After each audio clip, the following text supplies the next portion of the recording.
Most underrated mermaid movies. Mythical creatures of lust, romance, and horror, mermaids have been part of pop culture for quite some time. The first recorded story of a mermaid belongs to that of Atargatis, an Assyrian goddess who appeared in a myth dating back to around 1000 BC. She was a woman who accidentally killed the man she loved and plunged into a vast lake out of shame and guilt. Most cultures have their own versions of mermaids and legends attached to them. Some people believe them to be mankind's predecessors, while in other cultures, a mermaid's sighting forebodes impending doom and disaster. Although Disney wants us to believe that mermaids are lovely and lovable, most early as well as modern depictions of mermaids are not this romantic. We've rounded up a list of obscure movies that focus on mermaids in a romantic as well as monstrous light that you would surely enjoy. Let's begin, shall we? Number 1. Mermaid Down, 2019. Two old grimy fishermen decide to capture a mermaid and sell her parts on the black market to become rich. 1 week into this endeavor, they finally capture a mermaid and cut off her tail. A wrench is thrown into their plans as a stranger intervenes and the mutilated mermaid is able to escape. The stranger proves to be much worse as she is recaptured and taken prisoner by him at his mental asylum. Believed to be crazy by everyone at the asylum, it's a bloody and torturous journey for this mermaid to come back to the ocean. Mermaid Down is the perfect watch for people who enjoy unique ideas executed with reckless abandon. With a script that is crazy enough to throw you in for a loop every couple minutes, and cinematography and editing that is as clever as it is beautiful, Mermaid Down makes for a thrilling watch for horror lovers. The mermaid herself is never given a name. All we know about her is that she likes water, hates humans, eats fish, and will do anything to get back to the ocean. In this gory tale you sympathize with the monster despite her being menacing, determined, and a vengeful killer.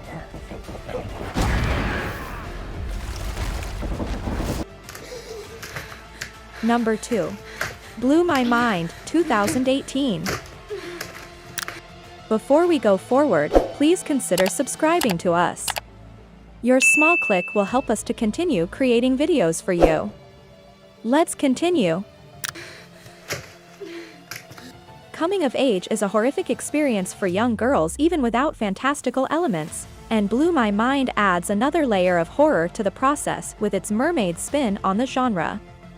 Days away from her first period, Mia becomes part of a clique of pretty, but precocious girls.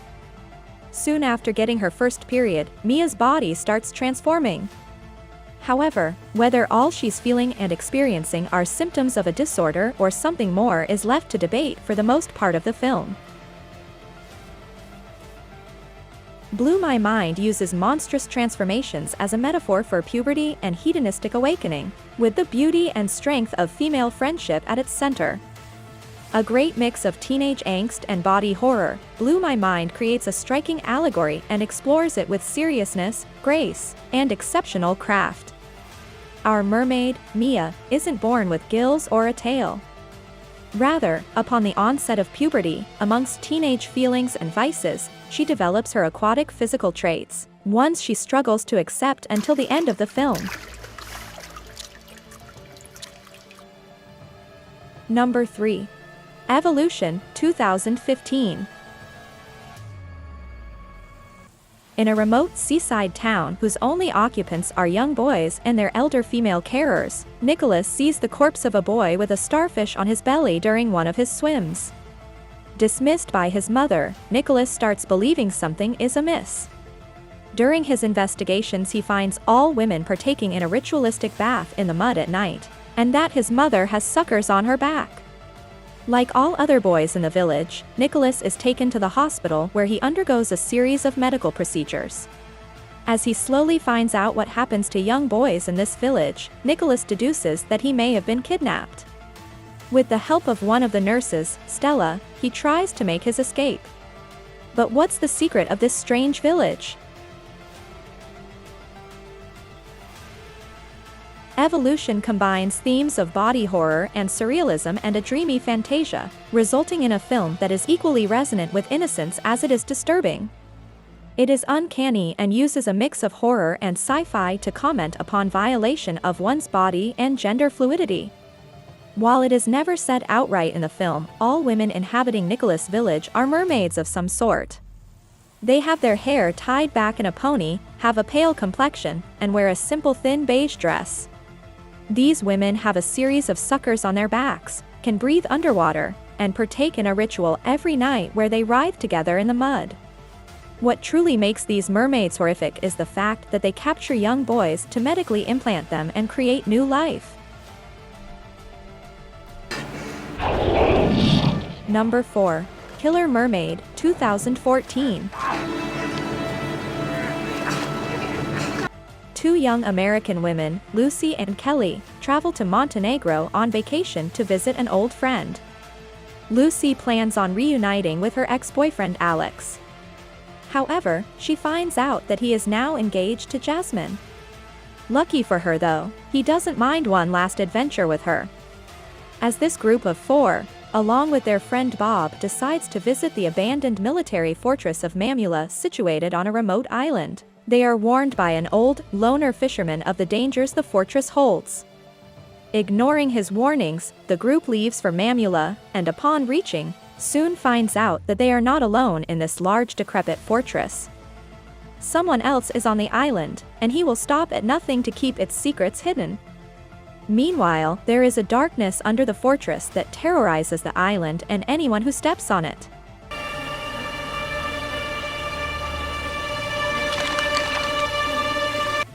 Killer Mermaid is fun and bloody.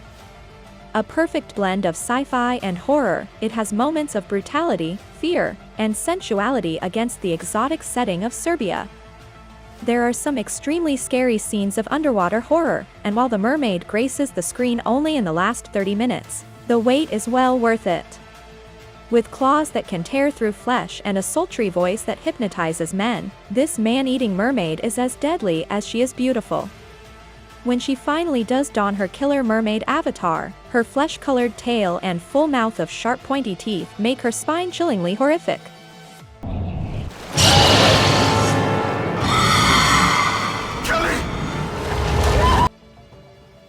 Number 5. H.P. Lovecraft's Dagon, 2001.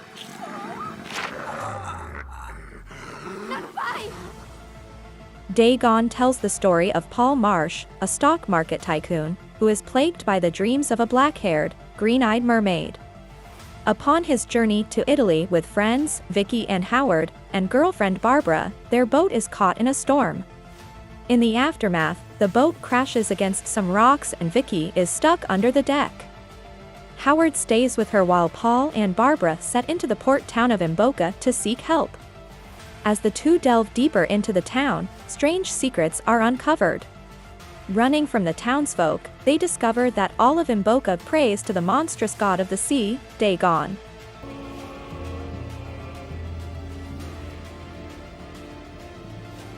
And Imboca is inhabited by Dagon's half-human offspring out to hunt all humans on its shores. Dagon has been expertly adapted from infamous horror author H.P. Lovecraft's short story, The Shadow over Innsmouth. It successfully retains the hopelessness of Lovecraft's work and is a very grim tale until the end. Dagon is a movie made of nightmarish logic, where one uncovers one bizarre thing after another over a rainy afternoon and evening.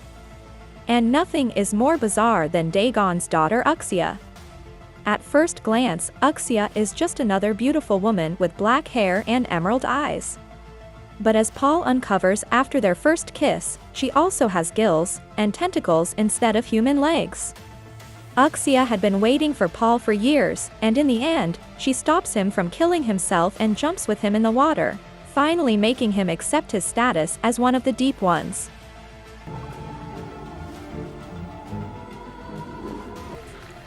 Number 6. The Lure, 2015. The Lure follows two mermaids, Golden and Silver, who after meeting a Polish band named Figs and Dates on the beach, decide to join them as strippers and backup dancers at the nightclub they perform at regularly. Soon, the girls become their own act called the Lure. Hereon, the two mermaids go on different journeys. Golden discovers bloodlust for human flesh and Silver falls in love with the band's bassist, named Mythical. While a more loving Silver looks for love and acceptance amongst humans, Golden has no issues carving into their flesh with her razor-sharp teeth. Silver's tender heart may end up being her downfall as a hopeless Golden can do nothing but watch. Amidst the nightclub glitter, the Lure tells the tale of all the things society forces a girl to give up if she wants to be a part of our world. It is an ominously enchanting tale that is equal parts hilarious, fearless, sensual, and unrepentantly nasty. Golden and Silver depict two different stereotypical versions of the mermaid.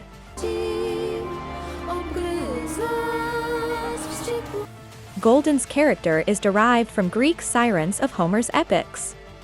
These enchanting creatures would lure sea men with their melodious voices and then feast on their flesh. Silver, on the other hand, is a modernized version of Hans Christian Andersen's Mermaid. Silver is looking for love and finds it in Mythical. If she gets him to love her back and turns human, she will lose her voice. And if he falls in love with someone else, she will turn into sea foam, unless she eats him.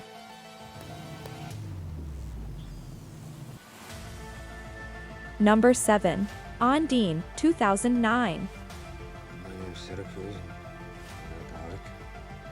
In this Irish fantasy romance, divorced fisherman Syracuse catches a woman in his fishing net. She calls herself Ondine and does not wish to be seen by anyone. Syracuse offers Ondine shelter at his deceased mother's cottage. He tells his daughter Annie about his adventures with Ondine, and she muses that Ondine might be a selkie, which is a mythical creature that resembles a seal in the water but assumes human form on land.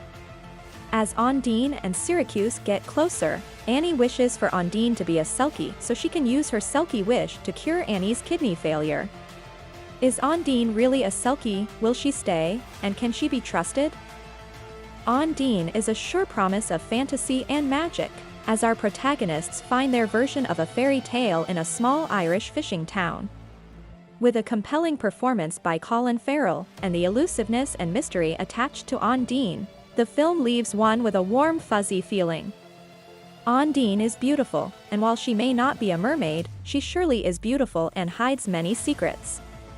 For director Neil Jordan's film, the road is rocky when the story speeds up to take care of business, with the end a mad dash to tie up loose ends.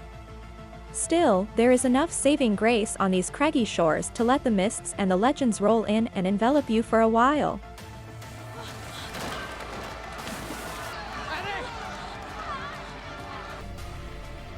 Number 8. Lady in the Water, 2006.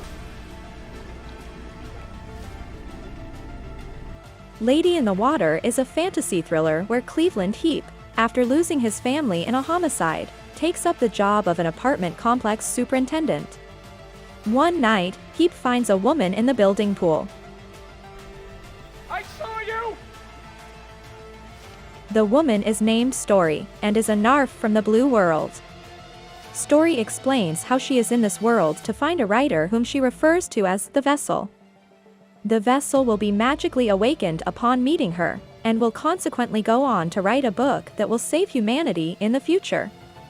However, there are nefarious creatures called Scrunts, who are hunting Story, and finding her guardian, symbolist, guild, and healer is crucial to her escaping back to the Blue World without being harmed by Scrunts. Although set in a very mundane location, Lady in the Water projects genuine suspense and menace.